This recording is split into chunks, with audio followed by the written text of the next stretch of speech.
ഈ വർഷത്തെ മൂന്നാമത്തെ സ്രാവ് 3-4 ദിവസത്തിന് ശേഷം നമ്മുടെ വിഴിഞ്ഞം കടപ്പുറത്ത് വന്നിട്ടുണ്ട്. ജനുവരി 29-ാം തീയതി വൈകുന്നേരം 3:30 മണി സമയമാണ് ഈ സ്രാവുമായിട്ട് നമ്മുടെ വിഴിഞ്ഞം നമ്മളെല്ലാ വീഡിയോസിലും പറയാറുള്ളതുപോലെ തന്നെ ഈ വള്ളത്തിൽ ആകെ പണിക്ക് പോയിട്ടുള്ളത് 4 ആൾക്കാരാണ്. വേറെ ഒരു വള്ളത്തിന്റെ സപ്പോർട്ടോടുകൂടി മാത്രമേ ആ സ്രാവിനെ വള്ളത്തിൽ കയറ്റാൻ പറ്റൂ. ഇതും അച്ചിനി സ്രാവ് തന്നെയാണ്. കഴിഞ്ഞ വർഷം ഒരു നരിപ്പല്ലൻ എന്ന് പറഞ്ഞിട്ടുള്ള ഒരു സ്രാവ് ഉണ്ടായിരുന്നു, പിന്നെ ചട്ടിത്തലയൻ സ്രാവ് ഉണ്ടായിരുന്നു, ബാക്കിയുള്ളതെല്ലാം അച്ചിനി സ്രാവായിരുന്നു. അപ്പോൾ ഇന്ന് നമ്മുടെ വറീതടമച്ചേട്ടൻ്റെ വള്ളത്തിൽ വന്നിട്ടുള്ളതും അച്ചിനി സ്രാവ് തന്നെയാണ് കേട്ടോ. അപ്പോൾ 2 ദിവസത്തിന് മുൻപൊക്കെ നമ്മുടെ ഗിൽബർട്ടേട്ടൻ്റെ വള്ളത്തിലും അതിനു മുൻപ് വർക്കിച്ചേട്ടൻ്റെ വള്ളത്തിലൊക്കെ സ്രാവ് ഇത് ലേലത്തിലെടുക്കുന്നത്. ഇതിൽ വന്നതിൽ ഏതാണ് വലിയ സ്രാവുകളെന്ന് നമുക്ക് തീരുമാനിക്കാനായിട്ടില്ല. കാരണം ഇതിന്റെ കേജിയോ കാര്യങ്ങളൊന്നും തന്നെ തമിഴ്നാട് കമ്പനിയുടെ വണ്ടിക്കാർ ഒന്നുകിൽ വരും, അല്ലാന്നുണ്ടെങ്കിൽ ഇവിടുത്തെ ഈ കമ്പനിക്കാരുടെ വണ്ടി തന്നെ കയറ്റി നേരെ തമിഴ്നാട് കൊണ്ടുപോകും കേട്ടോ. അവിടെ കൊണ്ടുപോയതിന് ശേഷം ഈ സ്രാവിനെ കട്ട് ചെയ്തിട്ടാണ് ഇതിനെ വെയിറ്റ് നോക്കുന്നത്. അപ്പോൾ ഇത്രയും വലിയൊരു ഹാർബറായിട്ട് നമ്മുടെ വിഴിഞ്ഞത്ത് ഒരു സ്രാവ് തൂക്കാനുള്ള വെയിറ്റിംഗ് മെഷീനോ കാര്യങ്ങളോ ഒന്നും തന്നെ ഇവിടെ ഇല്ല. തമിഴ്നാട് കൊണ്ടുപോയി കഴിഞ്ഞാൽ ശരി തന്നെ അവരും ഇതിൻ്റെ ചിറകും കാര്യങ്ങളൊക്കെ കട്ട് ചെയ്ത് മാറ്റിയതിന് ശേഷം ഇതിനെ പീസാക്കി തന്നെയാണ് ഇതിനെ വെയിറ്റ് നോക്കുന്നത് കേട്ടോ. ഇതിനു മുൻപൊക്കെ കൊണ്ടുവന്ന സ്രാവ് ഒരു ഒറ്റ കമ്പിയും ചൂണ്ടയിലാണ് ആ സ്രാവ് കൊണ്ടുവന്നിട്ടുള്ളത്. പക്ഷേ ഈ സ്രാവിൻ്റെ ഒരു പ്രത്യേകത എന്ന് പറഞ്ഞു കഴിഞ്ഞാൽ ഇത് 2 കമ്പിയും ചൂണ്ടയുമാണ് ഈ സ്രാവിൻ്റെ വായിലിരിക്കുന്നത്. ഒന്ന് ഇവർ 2ാം പ്രാവശ്യം വച്ചതാണെന്നറിയില്ല, ഇല്ലാന്നുണ്ടെങ്കിൽ വേറെ ആർക്കെങ്കിലും കിട്ടിയതിന് ശേഷം അതൊന്ന് പൂഞ്ഞുപോയ സാധനമാണെന്ന് അറിയില്ല കേട്ടോ. അപ്പോൾ ഇതൊന്ന് 2 ചൂണ്ടയും ഇതൊന്ന് തട്ടിമാറ്റുന്ന ഒരു കാഴ്ചയാണ് നമ്മൾ കണ്ടത്.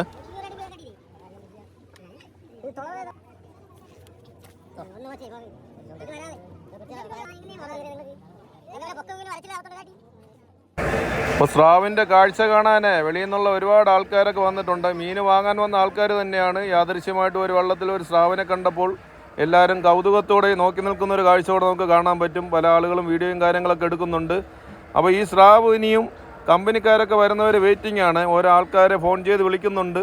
കാരണം സ്രാവ് യാദൃശ്യമായിട്ട് വരുമെന്ന് ആർക്കും തന്നെ അറിയില്ലായിരുന്നു. ജോർജ് ഉണ്ട്, പ്രധാനമായിട്ടും സ്രാവ് ലേലത്തിലെടുക്കുന്ന നമ്മുടെ ജോർജ് ഇവിടെ ഉണ്ട് കേട്ടോ. ബാക്കി എതിരെ വിളിക്കാനായിട്ട് 1-2 കമ്പനിക്കാർ കൂടെ വരാനുണ്ട്. അവരും കൂടെ വന്നു കഴിഞ്ഞാൽ നമ്മുടെ സ്രാവിന്റെ ലേലം. ആദ്യത്തെ സ്രാവല്ലേ? കഴിഞ്ഞ വർഷം എത്ര 3 എണ്ണം ഉണ്ടായിരുന്നല്ലേ?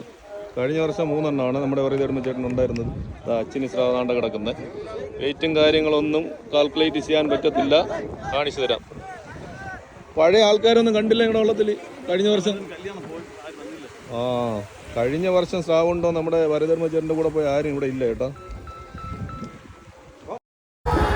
അപ്പോൾ കമ്പനിക്കാരൊക്കെ വന്നിട്ടുണ്ട്.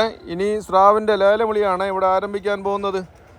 സ്രാവിൻ്റെ വയറിൻ്റെ ആ ഭാഗം എടുത്തു കഴിഞ്ഞാൽ ചിലപ്പോൾ നമുക്ക് കമ്മ്യൂണിറ്റി ഗൈഡൻസ് കിട്ടാനായിട്ട് സാധ്യത ഉണ്ട്. അപ്പോൾ സ്രാവിൻ്റെ ആ വയറിൻ്റെ ഭാഗമൊന്നും നമ്മൾ കൂടുതലായിട്ട് കാണിക്കുന്നില്ല കേട്ടോ. എല്ലാം ആ ബ്ലഡിൻ്റെ അംശങ്ങളൊക്കെ ഉള്ളതുണ്ട്. ചിലപ്പോൾ കമ്മ്യൂണിറ്റി ഗൈഡൻസ് കിട്ടാനായിട്ട് ചാൻസ് ഉണ്ട്. അപ്പോൾ ഇനിയും നമുക്ക് സ്രാവ് എത്ര രൂപയ്ക്കാണ് ലേലത്തിൽ പോകുന്ന ഒരു കാഴ്ചയോടെ നമുക്ക് നോക്കാം കേട്ടോ. 70,900 70,900 70,900 70,900 71,000 71,000 71,100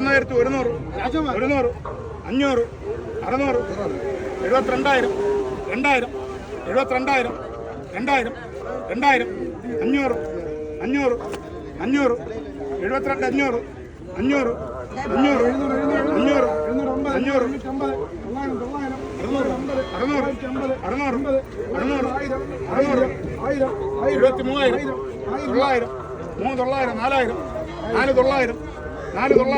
500 600 72,000 2,000 72,000 2,000 2,000 500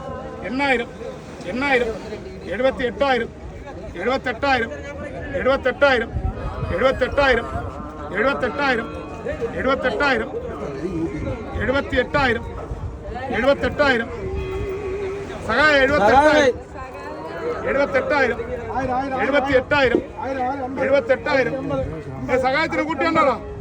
78,000 കുട്ടിയുണ്ടോ? കൊടുക്കണ്ടല്ലേ?